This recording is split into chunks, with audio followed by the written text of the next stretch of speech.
Mister ladies viewers அனைவருக்கும் வணக்கம். நான் டாக்டர் நித்யா, சித்தா பிசிஷியன். எலும்புகள் மற்றும் மூட்டுகள் தொடர்பான பிரச்சனைகள் நிறைய பேருக்கு இருக்கு. பொதுவாக இந்த எலும்புகளை வலிமைப்படுத்துவதற்கு என்ன மாதிரியான உணவுகள் எடுக்கலாம்? இது ரொம்ப ரொம்ப முக்கியமான ஒரு விஷயம். நம்ம உடல்ல நம்ம ஸ்ட்ரெயிட்டா இருக்கிறதுக்கும் உட்கார்றதுக்கும் மற்ற ஆக்ஷன்ஸ் எல்லாமே செய்யறதுக்கும் எலும்புகள் ரொம்ப ரொம்ப முக்கியம். ஸோ இந்த எலும்புகளை வலிமையாக வைக்க நம்ம என்னென்ன பண்ணலாம், என்னென்ன உணவு முறைகளை நம்ம ஃபாலோ பண்ணலாம், இது ரொம்ப ரொம்ப முக்கியம். ஸோ இப்படி இருக்கும்போது தொடர்ந்து நம்ம பயன்படுத்தக்கூடிய சில மூலிகைகள் இல்லையா, இந்த மூலிகைகளை எடுக்கும் பொழுது நம்மளுடைய எலும்புகள் வலிமையாக இருக்கும். ஜாயின்ஸ், அதாவது மூட்டுக்களில் வலி, இது நமக்கு சரியாகிறதுக்கும் பயன்படுது. ஸோ தொடர்ந்து இதை ஃபாலோ பண்ணும்பொழுது நம்ம உடல்ல இருக்கக்கூடிய எலும்புகள் வலிமையாக இருக்கும். எலும்புகள் வலிமையாக இருப்பதற்கு சத்தான உணவுகள் ரொம்ப முக்கியம். இதுலயுமே கால்சியம் நிறைந்த உணவுகள் ரொம்ப இம்பார்ட்டன்ட். அடுத்ததாக விட்டமின் டி.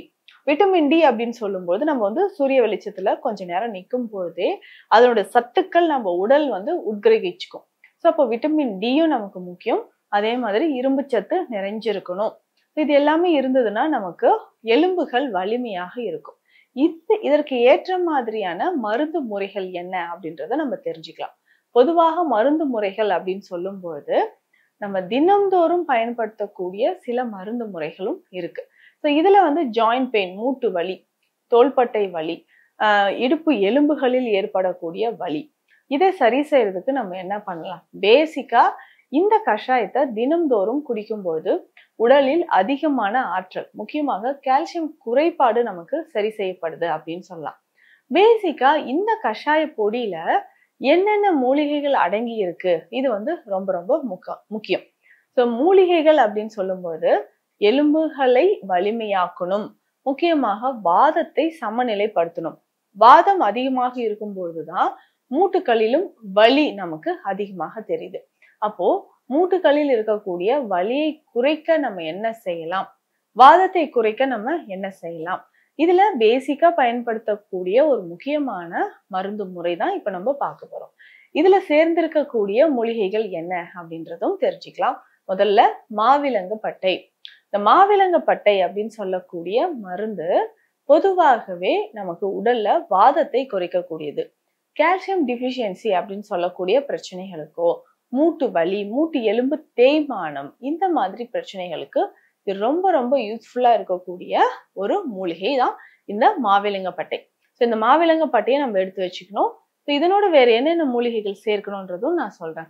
மாவிலங்கப்பட்டை ரொம்ப முக்கியமான ஒரு மூலிகையா எடுத்துக்கணும். இதற்கு அடுத்தது பார்த்தோம்னா வாய்விடங்கம். ஸோ வாய்விடங்கம் நம்ம உடல்ல இருக்கக்கூடிய கழிவுகளை முற்றிலுமாக நீக்கக்கூடியது. அடுத்ததாக சுக்கு, ரொம்ப முக்கியமான ஒரு மூலிகை.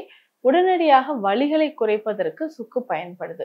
அடுத்ததாக மிளகு, ஏலக்காய். ஸோ ஏலக்காய், மிளகு ரெண்டுமே நம்மளுடைய ஜீரணத்தை அதிகரிக்கக்கூடியது அப்படின்னு சொல்லலாம். அடுத்ததாக அஸ்வகந்தா என்று சொல்லக்கூடிய அமுக்ரா.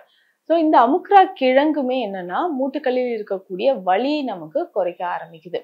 ஸோ வலி குறைகிறது மட்டும் இல்லாம மூட்டுகளில் வீக்கம் இருந்தா அதை சரி செய்யறதுக்கும் நமக்கு இது பயன்படுது. அடுத்ததாக கிராம்பு. இந்த கிராம்பு ஒரு முக்கியமான மூலிகையாக இதுல இருக்கு. வலியை குறைப்பதற்கு கிராம்பு நமக்கு பயன்படுது. இப்போ இத்தனை மூலிகைகளும் இதுல இருக்கு. இதனோட சேர்த்து பார்த்தோம்னா முடக்கத்தான் இலை, பிரண்டை பொடி, ஸோ இதையுமே சேர்த்துக்கணும். இதுல இரண்டிலுமே அதிகமான கால்சியம் நிறைஞ்சிருக்கு. ஸோ இந்த கால்சியம் நிறைந்திருக்கக்கூடிய இந்த மூலிகைகள் எல்லாமே ஒன்று சேர்த்து நம்ம பயன்படுத்தும் போது மூட்டுகளில் இருக்கக்கூடிய வலி நமக்கு கொஞ்சம் கொஞ்சமாக குறையும். சரி, இதை எப்படி நம்ம பயன்படுத்தலாம்? எல்லா மூலிகையுமே சம அளவு எடுத்துக்கணும். ஸோ எல்லா மூலிகையும் சம அளவு எடுத்துட்டு நம்ம கஷாய பொடி மாதிரி இதை ரெடி பண்ண போறோம். மிஷின்ல கொடுத்தோ இல்லை நம்ம வீட்லயே மிக்சிலையோ அரைச்சி கொரப்பா அரைச்சி எடுத்துக்கணும். ஸோ இதை நம்ம பயன்படுத்தும் பொழுது உடல்ல இருக்கக்கூடிய அதிகப்படியான வாதம் நமக்கு குறைய ஆரம்பிக்குது. ஸோ அதிகப்படியான வாதம் அப்படின்னு சொல்ற ஒரு விஷயம் ரொம்ப சிம்பிளான ஒரு விஷயம் தான்.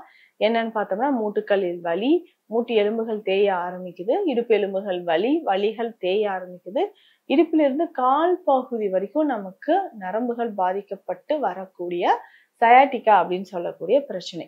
இதை சரி செய்யறதுக்கும் நமக்கு இந்த கஷாய பொடியே சிறந்தது. இதுல முக்கியமாக அஸ்வகந்தா இருக்கு, வாயுவிடங்கம் இருக்கு, சுக்கு, இது எல்லாமே ஆன்டி இன்ஃப்ளமேட்டரி ப்ராப்பர்ட்டி. முக்கியமாக அஸ்வகந்தா உங்களுக்கே தெரியும், எலும்புகளுக்கும் நரம்புகளுக்கும் நல்லாவே வலிமை சேர்க்கக்கூடியது. இந்த கஷாய பொடி எல்லாமே நம்ம கொரகொரப்பா கஷாய பொடி மாதிரி அரைச்சி எடுத்துக்கணும். காலை இரவு 2 வேளை நம்ம பயன்படுத்தும் போது உடல்ல நிறைய மாற்றங்களானது உருவாக ஆரம்பிக்கும். மாற்றங்கள் அப்படின்னு சொன்னோம்னா உடல் வலி, நமக்கு இந்த மாதிரி டிஃபிஷியன்சி இருக்கு, கால்சியம் குறைபாடு இருக்கு அப்படின்னா இது எல்லாமே சரி செய்யறதுக்கு நமக்கு பயன்படுது அப்படின்னு சொல்லலாம். ஸோ இது காலை இரவு ஒரு ஸ்பூன் ஃபுல்லா எடுத்துட்டு காலை இரவு 2 வேளையும் நம்ம பயன்படுத்திக்கிட்டே வரணும். நல்லா ஒரு ஸ்பூன் ஃபுல்லா போட்டு 3 கிளாஸ் தண்ணீர் விட்டு நல்லா கொதிக்க வச்சிடணும். கொதிச்ச பிறகு 3/4 டம்ளரா வந்ததுக்கு அப்புறம் இதை எடுத்து வடிகட்டி குடிச்சிடணும். ஸோ இதை தினம்தோறும் குடிக்கும்போது மூட்டுக்களில் வலி, கால்சியம் குறைபாடு, ஸோ நடக்கும்போது ஏற்படக்கூடிய பிரச்சனைகள், அதுக்கப்புறம் லிகமெண்ட்ஸ் எல்லாமே பாதிப்பு ஏற்படுறது, இந்த மாதிரி பிரச்சனைகள் எல்லாமே நமக்கு கொஞ்சம் கொஞ்சமாக குணமாக ஆரம்பிக்கும். இதுல மூட்டு சம்பந்தப்பட்ட பிரச்சனை, எலும்புகள் தேய்மானம், உணவு முறைகள்ல நான் என்னங்க ஃபாலோ பண்ணலாம் அப்படின்னு கேட்டீங்கன்னா, ரொம்ப சிம்பிளா நம்ம ஃபாலோ பண்ணக்கூடிய உணவு முறை அப்படின்னு அது வாதத்தை அதிகப்படுத்தக்கூடிய கிழங்கு வகைகளை டோட்டலா அவாய்ட் பண்ணிக்கணும். சரியா?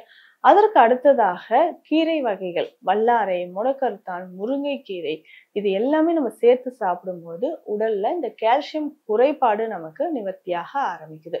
இதை தாண்டி பார்த்தோம்னா எலுமிச்சை பழம், அதற்கப்புறம் எலுமிச்சையெல்லாம் தோலோடையே நம்ம நல்லா கொதிக்க வச்சும் குடிச்சுக்கலாம். இது கொலஸ்ட்ரால் உடல்ல சேராமலும் தடுக்கும்.